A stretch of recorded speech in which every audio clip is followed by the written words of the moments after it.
తప్పులు అందరికీ తెలియాల్సిందే. దేవుడు న్యాయ నిర్ణేతగా లోతు, తన పిల్లలు, దావీదు, అలాగే తామారు, ఇలా అందరూ వారి జీవితాల్లో చేసినటువంటి తప్పులను ఎత్తి చూపిస్తుంది. మొత్తానికి బైబిల్ ఏం చెప్తుంది అని అంటే, దేవుని రాజ్య వారసులుగా కాకుండా సొంత రాజ్య నిర్మాణాలు, సొంత ఆలోచనల్లో బ్రతికితే మనిషి ప్రతి ఒక్కడు పాపమే చేస్తున్నాడు అన్నది చెబుతుంది బైబిల్. దానికి మినహాయింపు కేవలము యేసుక్రీస్తు మాత్రమే.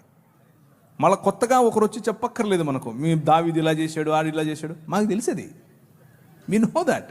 అది మా దేవుడే రాయించాడు కాబట్టే పరిశుద్ధమైన దేవుడు, రాయించాడు కాబట్టే పరిశుద్ధమైన పుస్తకం. కప్పిపెట్టుంటే ఆయన పరిశుద్ధమైన దేవుడు ఎలా అవుతాడు?